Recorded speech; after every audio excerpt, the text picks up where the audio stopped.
Brought to you by Plain Perfect. Stick around at the end to find out more. 2023 is almost in our rear view mirror now, so it's a good time to reflect on what happened in the course of the year. Fortunately, I didn't have another disaster like when 2 Tango Foxtrot was flipped in a thunderstorm, or even minor problems like getting stuck in a hole in Idaho. So instead, let's revisit the top 5 meals and days for 2023.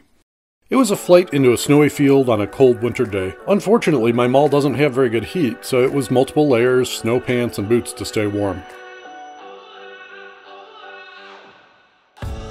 But the day was pretty, and the hills are always a nice backdrop for doing stall practice.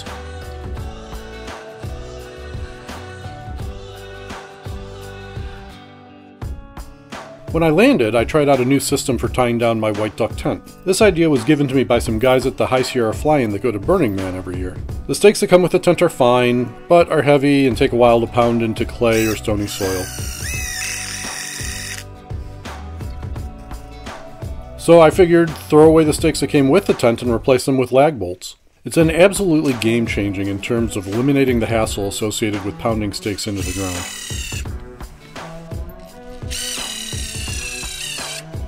I set up the wood stove and was all set for a couple nights of camping.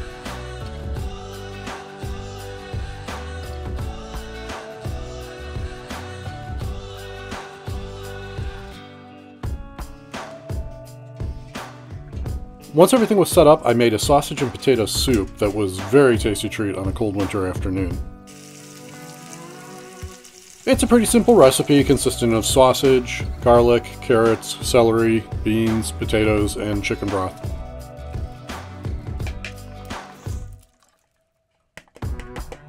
I'll link to all the recipes in the description. After simmering for an hour or so and controlling the temperature by controlling the fire, I had a soup that was absolutely perfect on a cold winter day.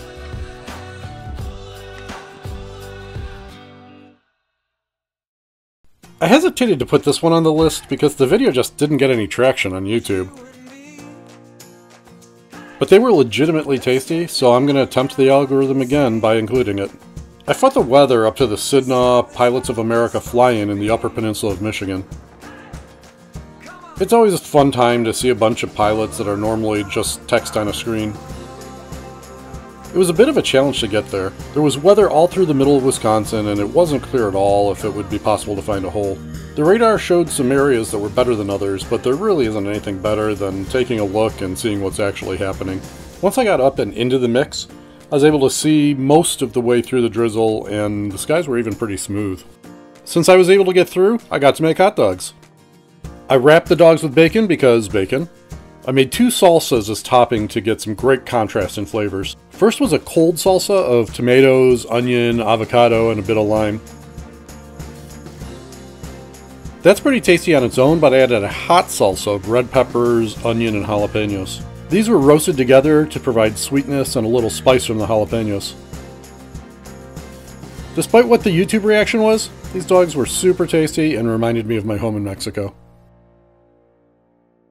You guys like this one way better than the Mexican hot dogs. I flew to North Fox Island, which everyone knows is one of my favorite places. Right before the pandemic, I got introduced to some people doing wreck hunting on the Great Lakes. I always knew that Great Lakes cargo was a big industry back in the day, but I had no idea how many ships were lost over the years, and then excited to find out about the ones around the Fox Island. I wanted to see if I could find any, figuring that even though it seemed impossible, it would at least be an excuse to fly. I figured it would be impossible because I've never seen one before and had even taken a couple flights years ago to attempt to find them and totally failed.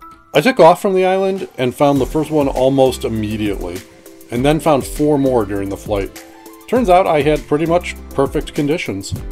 A clear blue sky and almost no wind meant that it was easy to see into the water, and the wrecks themselves contrasted with the sand and rocks, making it effortless to see the man-made outlines.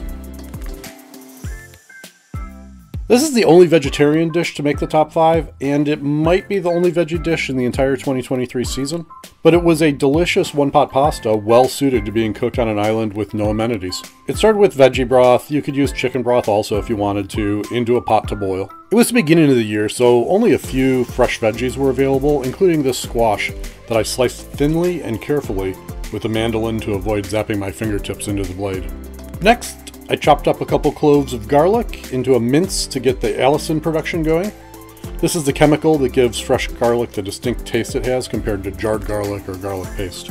Our basil plant was already producing nicely, so I grabbed some on the way to the airport and chopped it to go into the pot. Took all that and a package of cream cheese and dumped it all into the now boiling veggie broth. Cooking?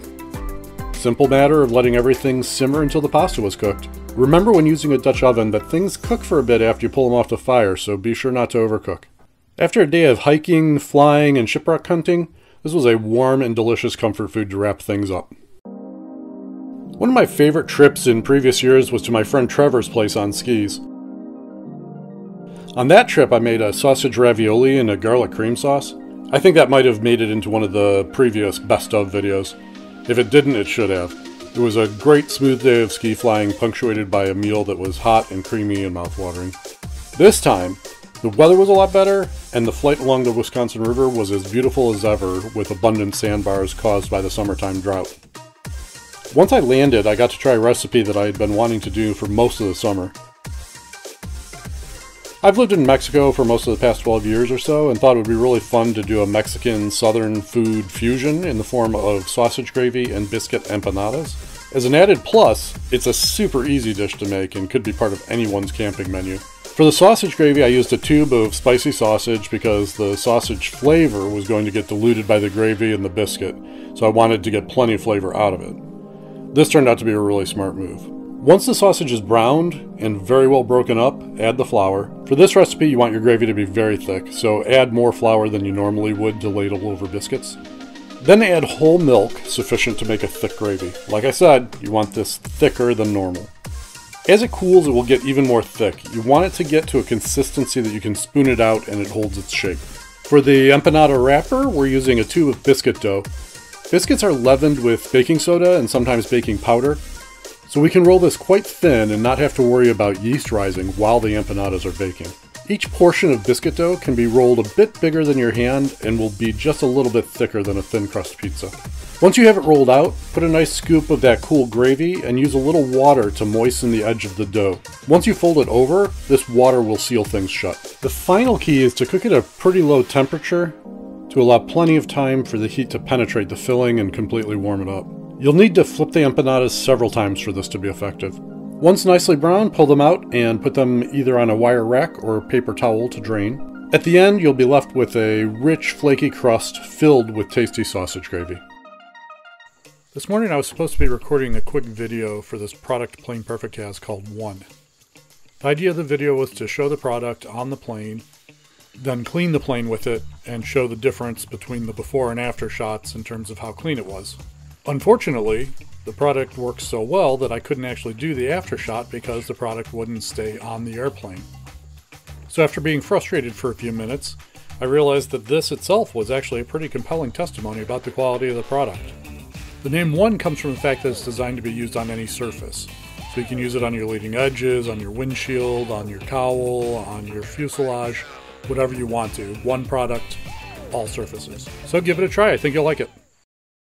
Number one pick was cooked in Utah during a trip I made to Nokai Dome. I had some pretty sketchy weather trying to get there and ended up delayed in Santa Rosa, New Mexico. There was a very large, very unusual, and very persistent weather system as a result of a hurricane that made it all the way up the west coast before pushing east. Even after spending 2 nights waiting, the weather was only barely passable and definitely not a sure thing to be able to get through. But after getting in the air and taking a look to see how things were shaping up, I found a way to pick through the buildups and get past the Sandia Mountains, which were stopping the weather from getting any further north. This trip is on a bluff between the San Juan River and the Glen Canyon National Recreation Area, and pretty much in the middle of nowhere. The surrounding terrain is quite inhospitable, but the sunrises and sunsets from the strip are breathtaking. There are lots of easy hikes in the area, as well as plenty of rocks to scramble on. The airstrip is pretty easy to find once you're in the neighborhood, and when I got there, someone was working on a broken airplane. Once I got done, I had the place to myself. I flew into town to get some food and was astonished to find a prime cut ribeye for a reasonable price. To keep things simple, I fried it up with some olive oil. Some people put herbs in as well, but I prefer to make a compound butter instead. The theory is that this means that the herbs don't get burnt while the steak is cooking on a very high heat. Garlic, rosemary, thyme, and oregano went into the softened butter, and then set aside to put on the steak after it was cooked. Since it's chilly out, the fat caps couldn't get hot enough to start to render, so I tipped it on its side to get them good and hot. This steak was really special. I had an A5 Wagyu earlier in the year, and this prime was at least as good. Finally, I have a bonus round for you. One of my favorite fly-in events every year is the Ranger Antique Airport fly-in. The volunteers there are doing a great job of preserving an important piece of aviation history, an airport and a hangar old enough to have been used at one point by Amelia Earhart.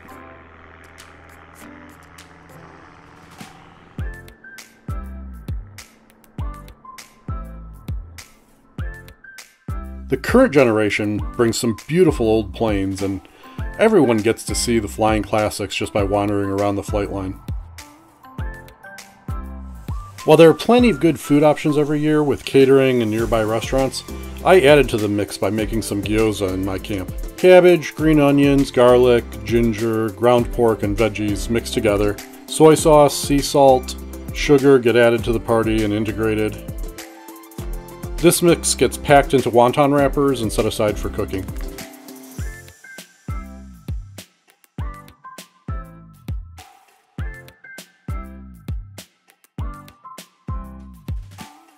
This was also the biggest failure of the year, as the dipping sauce that I made was absolutely terrible. So Google is your friend, find a better recipe there. Finally, I cooked the gyoza and enjoyed a sunset snack in my camp while taking in all the activity in the area.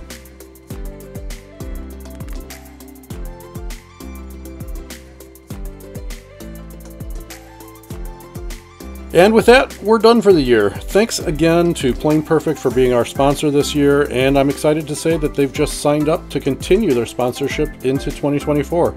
So be sure to click the link in the comments to get the perfect products for cleaning your plane, car, motorcycle, or boat.